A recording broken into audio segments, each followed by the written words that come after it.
কোনো অন্ধ লোক যদি বলে আমি রাস্তা দিয়ে আসার সময় অনেক নেগেটিভ জিনিস আমার সামনে পড়েছে, কিন্তু আমি সেদিকে দৃষ্টিপাত করিনি, সেজন্য কি আপনি তাকে ধন্যবাদ দিবেন? অবশ্যই না। কেন?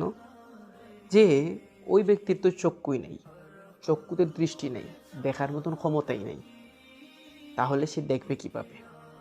ঠিক তেমনই ভাবে আমি আপনি এমন একটা পরিবেশে আছি যেখানে নামাজ পড়ার মতন পরিবেশ অথবা আমল আখলাক ঠিক রাখার মতন পরিবেশ। এই মতো অবস্থা আমরা নামাজ পড়তেছি। এক্সাম্পল হিসেবে বলি, মাদ্রাসার পরিবেশ, ছাত্র উস্তাদ যারা আছেন টাইম টু টাইম জামাতের সাথে নামাজ পড়ার সুন্দর একটা সিস্টেম। এখানে অনেকে চাইলেও কিন্তু নামাজটা বাদ দিয়ে থাকতে পারে না, কারণ ওই সময়ে জামাত চলমান। তখন কোনো ছাত্র নামাজ বাদ দিলেও উস্তাদ দেখবেন, আর উস্তাদ তো নামাজ বাদ দেওয়ার কথা না, তবুও বাদ দেওয়ার কোনো সুযোগ নেই। এমতো অবস্থায় যদি কেউ বলে আমি নামাজ বাদ দেই না বা নামাজ মিস দেই না, কাজা করি না, তাহলে তাকে ওই মুহূর্তে পরিপূর্ণ ধন্যবাদ দেওয়া যায় না।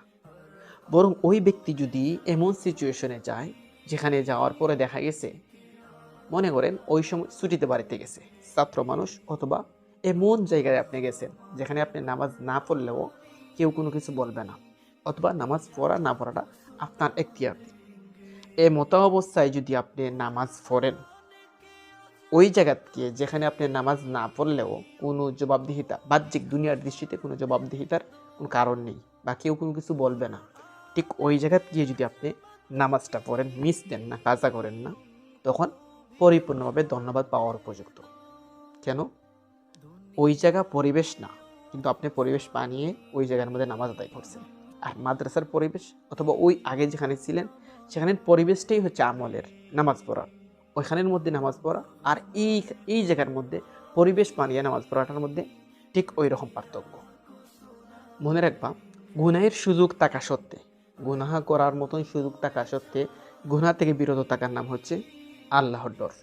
কাজেই নামাজ বাদ দেওয়ার মতন সুযোগ আছে, এমতো অবস্থায় নামাজ বাদ না দেওয়াটা হচ্ছে আল্লাহর ডর। ঠিক আমাদের অন্তর, আমাদের মন মানসিকতা ওই রকম যখন হবে যে আমি সুযোগ আছে, সুযোগ নাই, সর্বা অবস্থায় সুযোগ যেখানে নাই সেখানে সুযোগ বানিয়ে নামাজ পড়বো, যেখানে সুযোগ আছে সেখানে তো আলহামদুলিল্লাহ। ঠিক ওই রকম যখন আমাদের মন মানসিকতা চিন্তা ভাবনা হবে, তখন আমরা পরিপূর্ণভাবে ধন্যবাদ পাওয়ার উপযুক্ত হতে পারি। আল্লাহ পাক আমাদের সবাইকে টাইম টু টাইম নামাজ পড়ার মতন তৌফিক দান করুন। আমিন।